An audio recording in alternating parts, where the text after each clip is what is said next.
नमस्कार दोस्तों, स्वागत है आपका हमारी YouTube चैनल MP हिंदी प्रेरक कहानियों पर। हाजिर हूँ आपके लिए एक नई कहानी लेकर। तो देर न करते हुए शुरू करते हैं आज की कहानी। 62 साल के माधव जी ने अपने बड़े बेटे से फ़ोन पर कहा, बेटा हमारा एक्सीडेंट हो गया है। मुझे ज़्यादा चोट नहीं आई, पर तुम्हारी माँ की हालत गंभीर है। कुछ पैसों की ज़रूरत है और तुम्हारी माँ को खून चढ़ाना है। पापा, मैं बहुत व्यस्त हूँ आजकल, मेरा आना नहीं हो सकेगा। मुझे विदेश में नौकरी का पैकेज मिला है, तो उसी की तैयारी कर रहा हूँ। आपका भी तो यही सपना था ना, इसीलिए हाथ भी तंग चल रहा है। पैसे की व्यवस्था कर लीजिए, मैं बाद में दे दूँगा। उनके बड़े इंजीनियर बेटे ने जवाब दिया। उन्होंने अपने दूसरे डॉक्टर बेटे को फ़ोन किया, तो उसने भी आने से मना कर दिया। उसे अपनी ससुराल में शादी में जाना था। हाँ, इतना ज़रूर कहा कि पैसों की चिंता मत कीजिए, मैं भिजवा दूँगा। यह अलग बात है कि उसने कभी पैसे नहीं भिजवाए। उन्होंने बहुत मायूसी से फ़ोन रख दिया। अब उस नालायक को फ़ोन करके क्या फ़ायदा, जब ये दो लायक बेटे कुछ नहीं कर रहे, तो वो नालायक क्या कर लेगा। उन्होंने सोचा और बोझिल कदमों से अस्पताल में पत्नी के पास पहुँचे और कुर्सी पर बैठ गए और पुरानी बातें याद आने लगीं। माधव राय जी स्कूल में एक शिक्षक थे। उनके 3 बेटे और एक बेटी थी। बड़ा इंजीनियर और मझिला डॉक्टर था।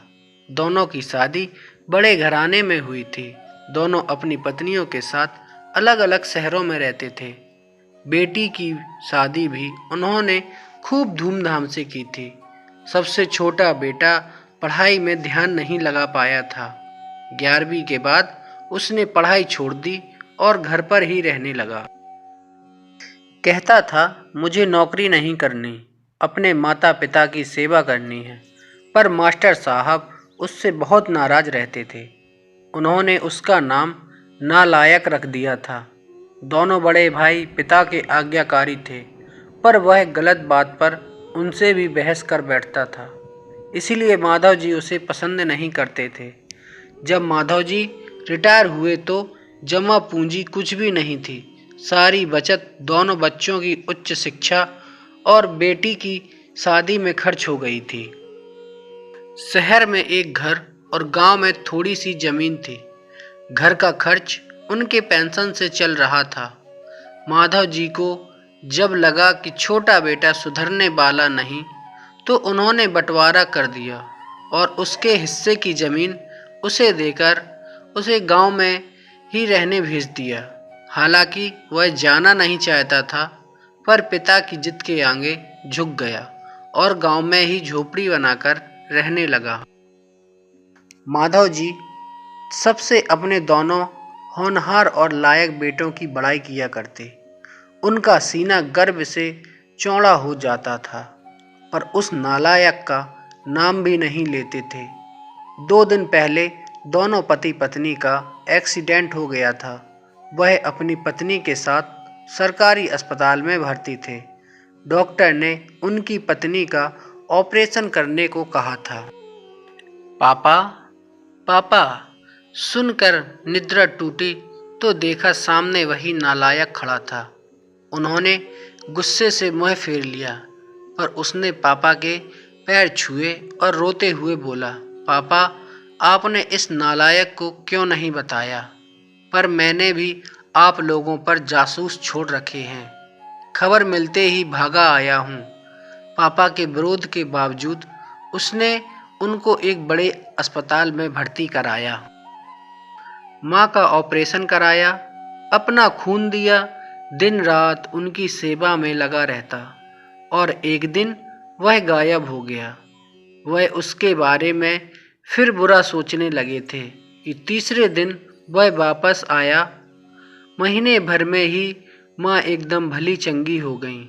वह अस्पताल से छुट्टी लेकर उन लोगों को घर ले आया। माधव जी के पूछने पर बता दिया कि खैराती अस्पताल था, पैसे नहीं लगे हैं, घर में नौकरानी थी, वह उन लोगों को छोड़कर वापस गांव चला गया। धीरे धीरे सब कुछ सामान्य हो गया। एक दिन यूं ही उनके मन में आया कि उस नालायक की खबर ली जाए। दोनों जब गांव के खेत पर पहुंचे तो झोपड़ी में ताला देखकर चौंके। उनके खेत में काम कर रहे आदमी से पूछा तो उसने कहा, यह खेत अब मेरे हैं। क्या? पर यह खेत तो। उन्हें बहुत आश्चर्य हुआ। हाँ, उसकी माँ की तबीयत बहुत खराब थी, उसके पास पैसे नहीं थे तो उसने अपने सारे खेत बेच दिए। वह रोजी रोटी की तलाश में दूसरे शहर चला गया है।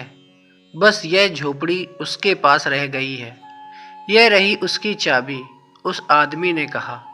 वह झोपड़ी में दाखिल हुए तो बरबस उस नालायक की याद आ गई। टेबल पर पड़ा लिफाफा खोलकर देखा तो उसमें रखा अस्पताल का 9 लाख का बिल उनको मुँह चिढ़ाने लगा। उन्होंने अपनी पत्नी से कहा, जानकी, तुम्हारा बेटा नालायक तो था ही, झूठा भी है।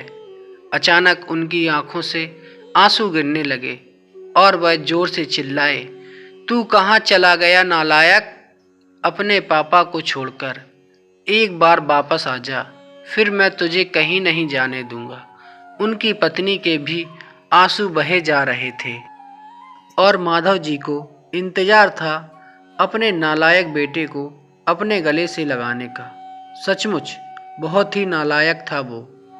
ये कहानी सुनते वक्त अगर आंखें नम हुई हों तो समझो हमारे अंदर भी एक नालायक है। तो दोस्तों, यह थी आज की हमारी कहानी। उम्मीद करता हूँ कि आपको यह कहानी पसंद आई होगी। आपका क्या कहना है इस कहानी के बारे में? कमेंट करके ज़रूर बताएं। वीडियो को लाइक शेयर कीजिए और चैनल पर नए हैं तो हमारे यूट्यूब चैनल MP हिंदी प्रेरक कहानियाँ को सब्सक्राइब करके घंटी को दबाकर ऑल पर सेट कर लीजिए ताकि आने वाली नई कहानी आपको तुरंत मिल जाए। मुझे दीजिए इजाज़त, मिलते हैं एक नई कहानी लेकर। तब तक के लिए आपका धन्यवाद।